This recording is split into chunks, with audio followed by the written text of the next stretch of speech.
Tell us your story.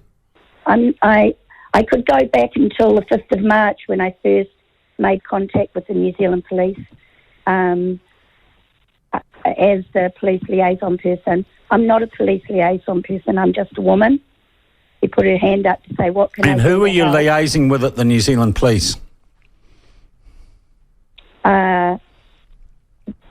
I was liaising, ultimately, I liaised with two police, and then ultimately... And what were their names?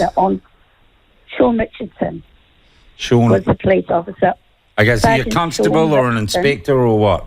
Or a sergeant or what? A sergeant. Okay, on Sergeant. the ground, on the day. On the day. I Sergeant also Sean liaised- Richardson, yes, thank you for that. yes. And tell us how But that I liaison did went. do it wonderfully. Yeah? Absolutely wonderfully. We had email conversations. We had many phone conversations right up until the morning of the 25th. Ah, the Saturday morning. And then what happened on Saturday morning, Linda? My phone calls went to answer phone. Mm-hmm. I had arranged to meet him at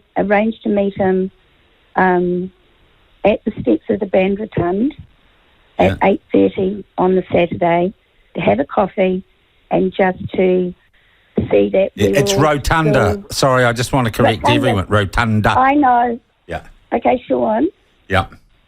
I just have to say that I spent 4 hours in the police station on Monday being corrected by a man who called me Linda at least 50 times in that 4 hours.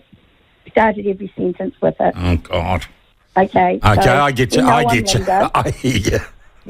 So if you want to keep doing that, I'm just going to tap out because I just don't... Okay, all right. I'm trying to get to the story. Okay, so suddenly Okay. on Saturday And I'm morning really trying. Okay. Saturday morning So they just ghost let me you. talk. So, yes.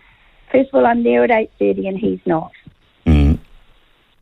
The bollards were arranged by the police and Auckland City Council to be lowered so that we could get inside up to the band rotund until Kelly J arrived so that she could have driven all the way straight up to the band rotunda. Yeah.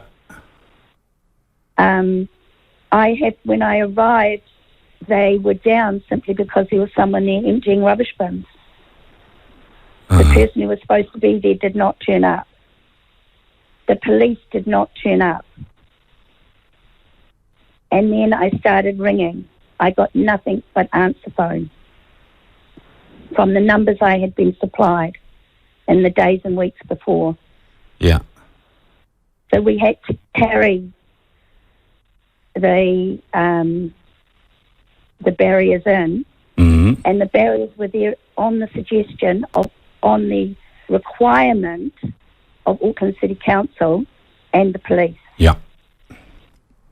And the purpose of the barriers was to create a no man's land, a clear line of sight around so that the women would face the stage and then there would be a distance back to the barriers and that the police would then have a presence, walk around smiling, and if anything happened that looked like it was going to get out of control, their job was to just settle it down, to stop anything getting out of control. I get you. My job was to keep my women facing forward, all banners, all posters that they had, face the stage, not to antagonise anyone, not to interact.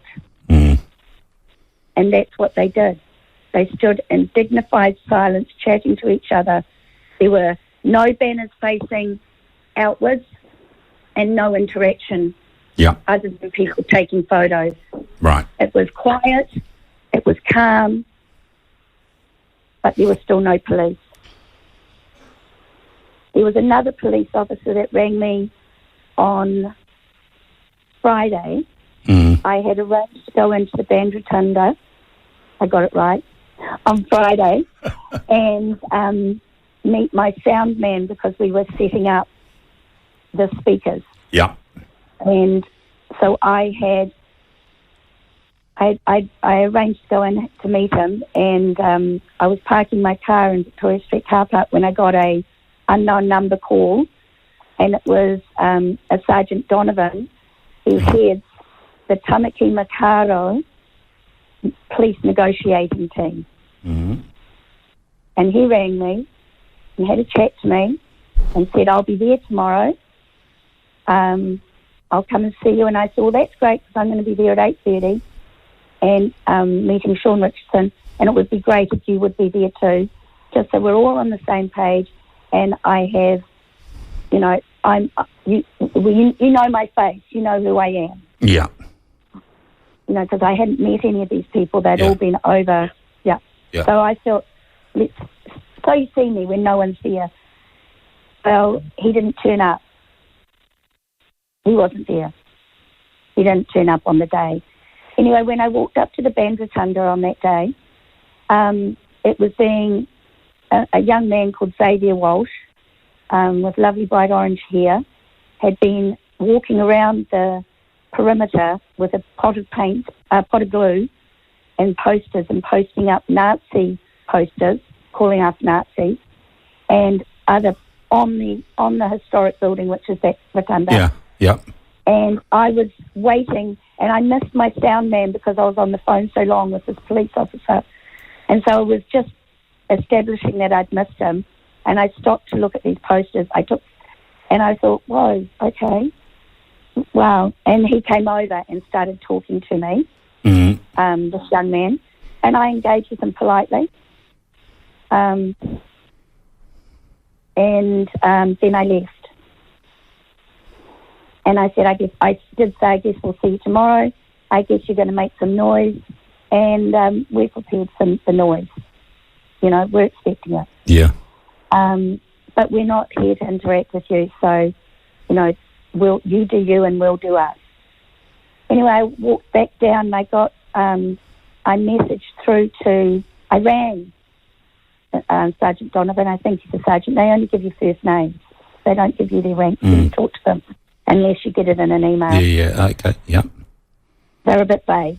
Anyway, I rang him and I said, look, I'm a little bit concerned because the band rotunda is being plastered with Nazi posters. Yeah. He said, can you go back up and take a photo of them? Oh, God.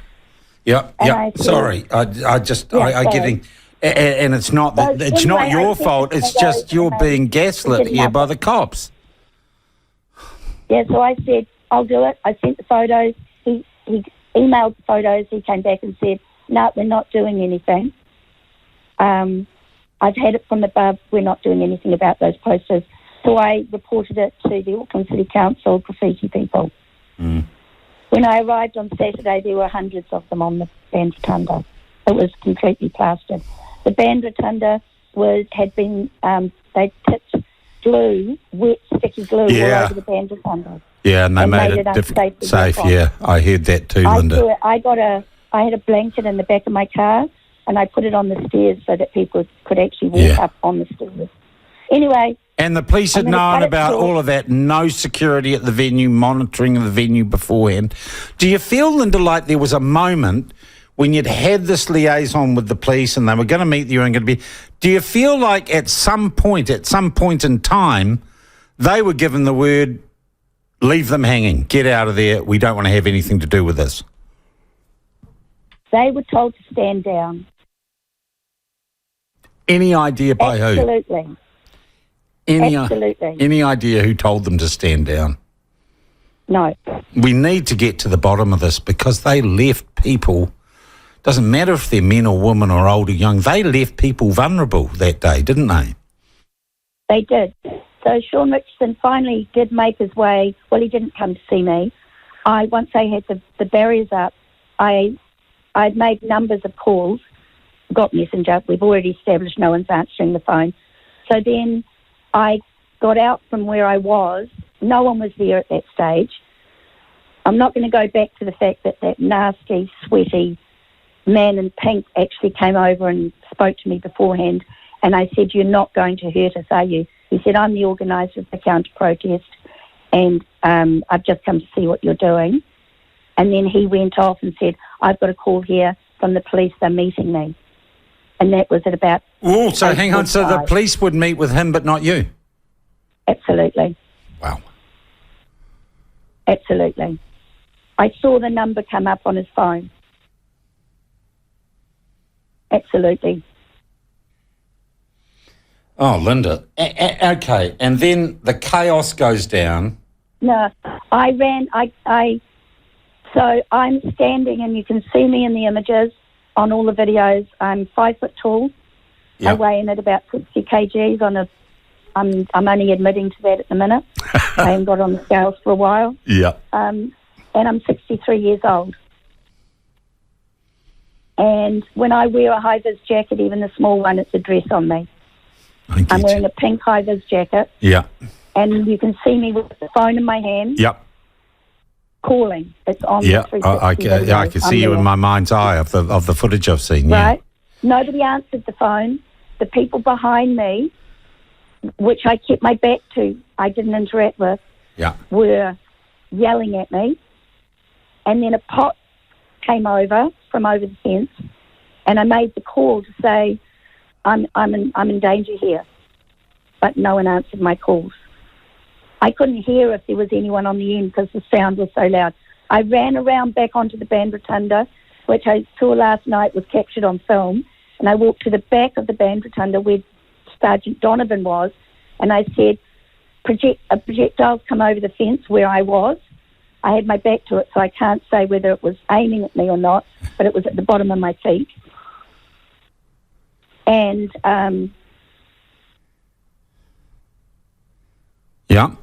sorry, my husband's ringing me. And so I ran around to the band rotunda because I thought maybe I can hear better up here. And there, standing on the grass behind, was Sergeant Donovan, who I'd never met. He made himself known to me, and I said, I told him, he got on his walkie-talkie and he said, I'll let someone know. No one came. I ran back to the back, and that was when it started, the volume just got louder and louder. The counter-protesters had organised to come down at around 10, and they came down like the French resistance in mass. Loud, aggressive, it was an organised, and it was that Mr. Lai, or Lal, whatever his freaking name is. I try not to say him, because he's like Voldemort. If you say him, he might appear. I say him and he doesn't appear. I've been inviting him on for ages, Linda, and he won't come on the platform. Nah, he needs to go do a winkle check, because he, yeah. So anyway, I went up to the, I spoke, at that stage there were only 2 people that I'd positioned up on the stage, and Tanya was up on the stage, and I didn't notice anyone else because my position was in no man's land. Yeah. Because I was, God knows why I did that, but I kept that whole buffer zone completely empty, and I continued to ring the police. Now, I was aware that it was, I knew those fences were going to hold nothing. And I was sending begging messages saying, we need you to come down here and calm this. We need help. I'm afraid. But I wasn't about to leave those women, so I stayed there. I subsequently, when the fences came down, one of the first fences around the side, a man assaulted me when I said, please, I was polite. I said, please, can you step off this fence? He stepped forward. He towered over me. I mean, I could only, my face was in his chest. He physically pushed me. He pushed me so hard I was airborne. He stood on my foot, and then I turned my back on him and backed up to him because he was pushing me up towards the stage, and I was stepping him backwards. I ripped his mask off. He threw me 3 times in the air, and then my husband turned up and got between me and him. And at that point, I ran around and out through the crowd, and probably no one noticed who I was because everyone else had orange jackets on and I had a pink one on. And I'm little, and I can run under people's legs and no one even notices. And I ran back to Sergeant Sean Richardson, and I said, by that stage, Kelly J was on the stage. It was obvious to me that these women were trapped. The fences were down. We were outnumbered 100 to 1, and no one could get out. They were just trapped. They were just pushing people back. I ran up to Sean Richardson and I said, can you come and help us? There are women getting hurt in there. Kelly's is trapped in there. No one can get out. He said to me, we are not here to protect you. Can you just say that again? So you go to the Sergeant Richardson, Sean Richardson. Yes. You say women are trapped, people are getting hurt, and his response was? We're not here to protect you. That's not our job. And he stood over me. He's easy 6'2". Look, 10-year-olds stand over me. He looked down at me and said that he looked straight ahead, and after he delivered that, he looked straight ahead and he ignored me. And every police officer that I interacted with, so I ran, I'm going to take a step back, sorry.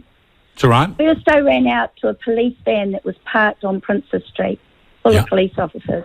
And I banged on the window, because I didn't see Sergeant Richardson initially, but that conversation happened after the police van. I ran to the police van, tapped on the window. The police officer had a phone in his hand. I know, he's playing some game on his phone. Fucked if I know. And I said, you need to get out of your van. You need to get here. We need your help. He wound his window back up and I don't know. So then I ran across to Sean Richardson. He said he wouldn't help. I ran across to another and they said they wouldn't help. If you want to get out, but we're not going to come in and protect you. And at that point I realised not only were the police the police were standing down, but that we were on our own, that Kelly J was up on the stage, my women were trapped. And so I ran back around the back of the band rotund, and I pushed through the protesters on the art gallery side, and I got to the band rotunda. There was a woman at the bottom, an elderly woman. She had 2 boots on her feet, you know, those orthopedic boots. She had 2 walking sticks, and she was jammed up on the rocks and the band rotunda and at the base, and there was a man there trying to help her up. So my instinct was, maybe if I get her up on the band rotunda, at least then she won't be squashed. So I helped her up onto the band rotunda. Then I walked between one of the private security and Kelly J, and I walked around behind the fence that was up on the rotunda that I put up with my banner saying "Let Women Speak." And as I walked around there, I realised that I was confronted again with all the counter-protesters. They were up on the stage. And they were there because they were trying to get to Kelly J, and they were trying to throw the fence forward on top of where Kelly J was standing and where the women were. So I stepped in front of, so I'm behind the fence. You can't see me because there's a banner. And I stepped in front of the fence. I put my hands on the fence and I spread myself like a starfish to try and protect this fence from being used as a weapon. They reached up over the top of me and they reached up and grabbed the banner because they couldn't see through. And they pulled the banner down, at which point I reached up and I wrapped it up in my arms like you would if you wrapped yourself in a bed sheet at night on a bad night. And then 6 of them threw me around the band rotund because I wouldn't let it go, like a rag doll, like literally threw me around. I was just tossed all over. I was spat at, I was yelled at. There was a man there with a whistle in his mouth and he was just blowing his whistle. They had hold of my arms, they had hold of me and the banner that was wrapped in my arms, and they threw me around.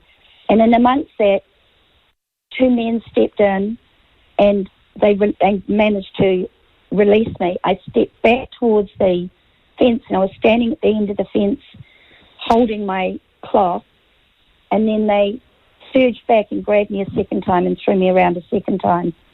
The TVNZ crew was standing on the seats to the left of me filming Kelly J be pulled away, because while this was happening was when Kelly J was escorted down the steps. So they had the camera on them.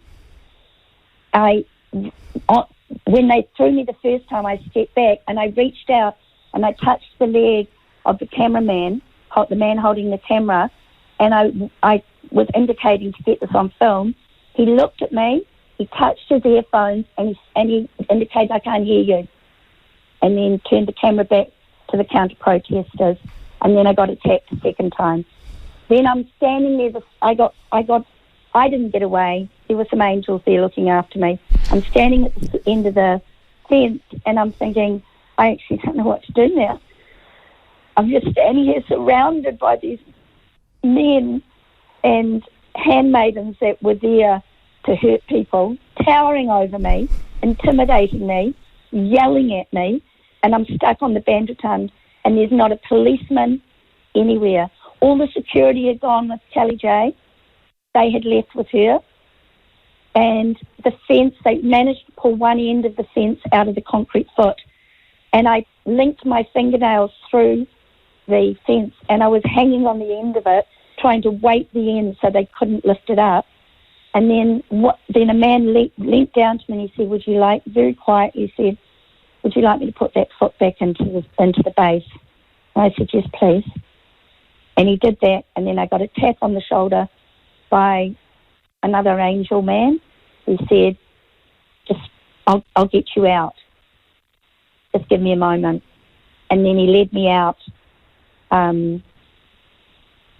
straight out through the back, because all the energy at that point had gone over to one side. Not all the energy, but it was focusing on Kelly J. And he walked me out. As soon as I was out, I ran over to Sergeant Richardson again, and I was very angry. This is Sergeant Sean Richardson, who'd ignored you earlier. Richardson. Yes. And what did he say? What did you say to him? I said, "How can you, as a son, a father, and a husband, stand and watch these women get hurt? Shame on you." What did he say? Shame on you. What was his response? Now, his party line, and pretty much the only thing he ever said to me was, "We're not here to protect you." And that we're formulating a plan. And that at that time is when there are images you can see, these police officers in lines, but they're not moving. They never went in. No, they didn't, Linda. They waited on the road, and they were 100%. Not even when Kelly J was gone, and there were New Zealand women, there were elderly women, there were children in there. Yeah. They never lifted their hand. They never did anything. Linda, this is so, and can I just say thank you for telling your story. Well, I've been afraid to tell my story because I've never had any interaction with the police before in my entire life. I've had one speeding ticket, and I've had my license since I was 15 years old, and I had thought the police were there to protect me. And now I think I might just have to join a gang that will protect me, because they're not. They didn't care. Less than they didn't care. They were complicit. At any point, they could have said, to me, because I had a direct line of communication that they were using right up until Friday. They had my number. They knew who I was. And at any point before the fences got knocked down, they could have said, "We cannot keep you safe. We are telling you we're calling this."